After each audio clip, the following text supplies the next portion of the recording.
Yon, pakakot pa sa kayo. Siyempre, meron tayong hakot ngayon sa Malolos to Santa Rita sa may malapit doon sa may video at basta yung bilihan ng tubig. At ito nga, siyempre, babiyahe tayo kasama natin din sila Jimwell at kasama natin si Bongbong na birthday pala ngayon.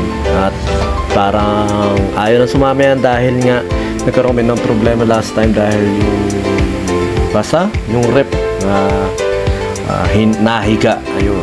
At syempre may bago tayo kasama namin si Ron at yung mga bata niya yun mga lagi natin nakakalaro rito at wala rin naman masyadong ginagawa kaya sinasama natin sa mga ganyan para nagkakabudget sila, nagkakaroon sila ng pambaon-baon lang.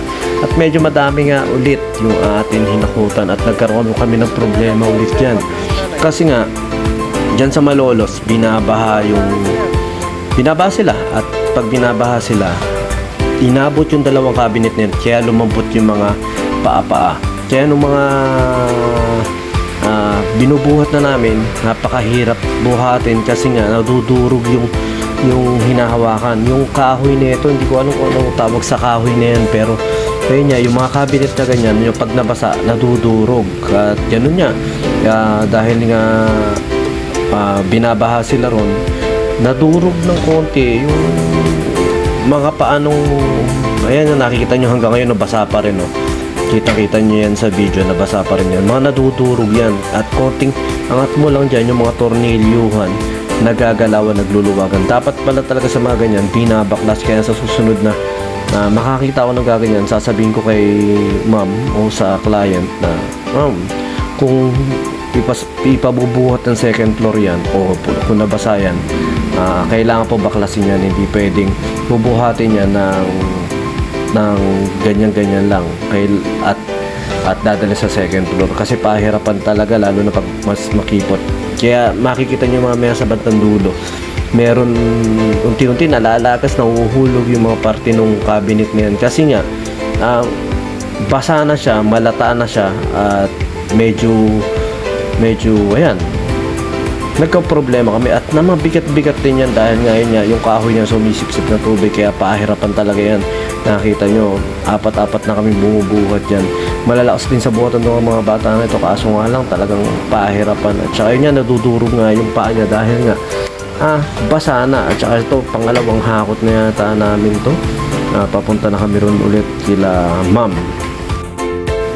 At yun, pagdating namin dyan kainitan ng tokwa at yan kasya naman ang gamit kasi nagagawa namin ng paraan sa pagkakamada pero ayun nga pag medyo marami na at ayun nga hindi kami nagkakaintindihan talaga ng mga client natin na hindi nila sinesend lahat yung mga ipapahakot at nagugulat na lang sila na marami pala yung namin ganito lang yung truck, maliit lang kasi talaga yung truck namin 9 ang haba niya halos tapos 6 feet yung taas tapos 5 feet pero saktuhan lang siya sa mga magpapahakot talaga na mga maliliit na pamilya lang na karaniwan may rep, may TV, may washing machine, may ganito pero yung mga kunyari may dati kang tindahan hindi ko na nga dapat tatlong balik to hindi ko na binalikan yung pangatlo kasi nga meron kaming client na isa at na-cancel yun dahil na late na kami natapos dito sa kabila dahil dun sa cabinet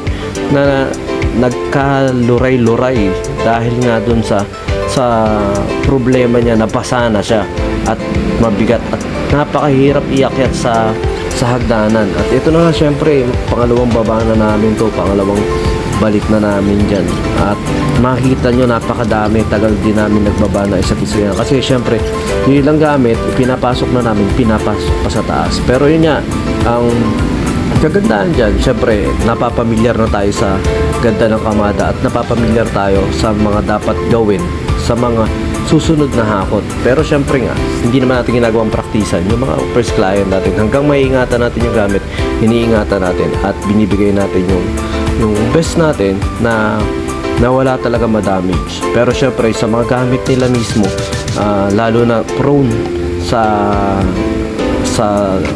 problema kagaya nga na nababad na sa tubig hindi namin saya talagang ma-eliminate na hindi hawakan syempre hawakan namin sa ilalim yun sa ilalim nga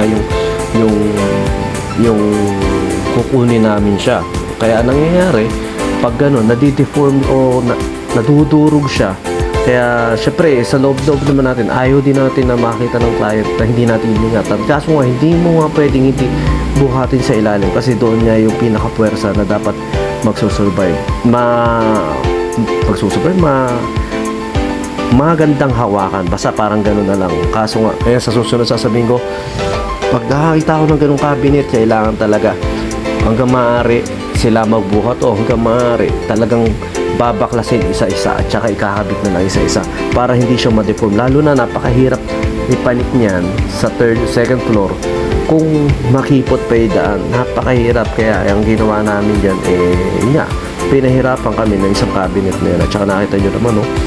Salita lang ng salita rito, napakahaba na yun, naka-timeslap na yun, pero napakadami talagang gamit yan. Pero yun yan, okay naman, hindi naman talo tayo sa bayad, pero syempre yung mga sinesend niya sa atin hanggang maaari, yung lahat talaga yung makikita namin para makapagsabi kami ng rate talaga na hindi kayo lugi, hindi rin kami lugi kasi syempre nagbabayad tayo ng tao. Hindi naman purit isang hakot, isang client lang yan. Kung ano ibayad natin sa isang hakot, ganoon din, hindi. Kumbaga dinadagdagan din natin yan. At tayo naman, minsan hindi naman tayo dinadagdagan ng client. Pero yun nga, hindi naman tayo talo, hindi naman tayo lugi dyan. Pero medyo sobrang pagod dahil nga, yun nga, yung ilang gamit, napakabibigat. At pinasok natin sa taas.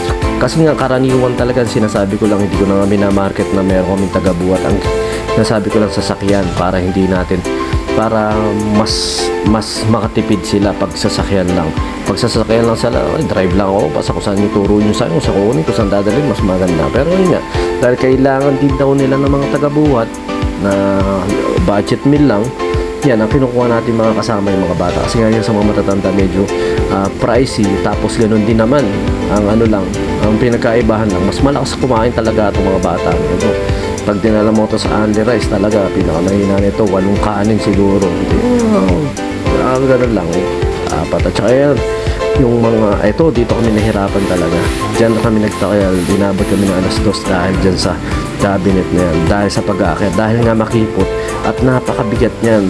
Talagang ayan, hanggang dumating sa point na hindi na kinaya nung cabinet, bumigay na siya sa sarili niya kasi nga medyo malata na yan, napakahirap buhatin yan, malata na talaga. At saka yan na ang ginawa natin, syempre ayaw naman natin ma-disappoint yung client natin, tayo na mismo nag-assemble muli niyan kasi nga syempre baka ang isipin ng client natin tayo sumira, pero sa totoo lang makikita nyo talaga na napakahirap napakahirap buhatin.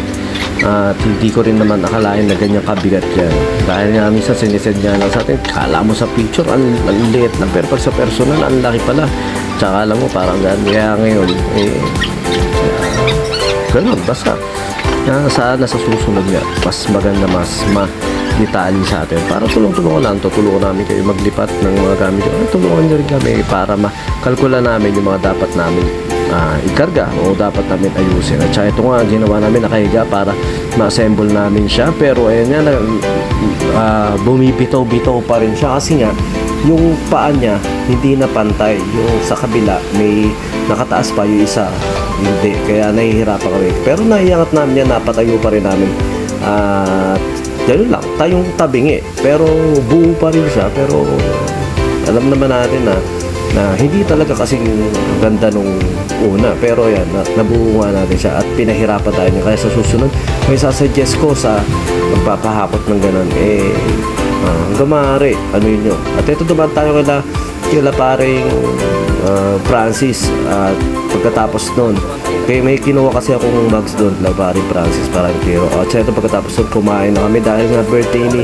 ni Bongbong. Siyempre binabati natin siya ng Happy Bongbong Day. Mabuhay ka hanggang gusto mo, magbagsak ka ng rep hanggang gusto mo. Hindi pasipag yan, madiskarte yan, bungangero lang, laging pinagagalitan yung mga kasama. At pag uwi namin, pagkatapos namin kumain, at ito nga may nadaanan pa kami nagkabanggaan, yung tricycle at saka kotse. Kaya sa lahat ng ng motorista dyan, lahat mag-ingat po tayo at lagi natin check yung ating preno para kahit pa paano safe tayo sa lahat ng biyahe. Tsaka yun, maraming salamat sa pahakot pasakay, syempre sa mga client natin dyan na lagi nag-inquire at saka sa mga tropa natin na lagi tayong tinatag. Maraming salamat sa inyo at syempre ang good karma na ang bahala magbalik sa inyo sa mga sinishare nyo sa amin blessing. At maraming salamat ulit sa mga nakasama natin kila Jimmer, kila Bongbong, kay Ron. Yan, maraming salamat. At saka syempre maraming salamat sa nagla-like din ng BJAM Lights and Sound. Salamat po.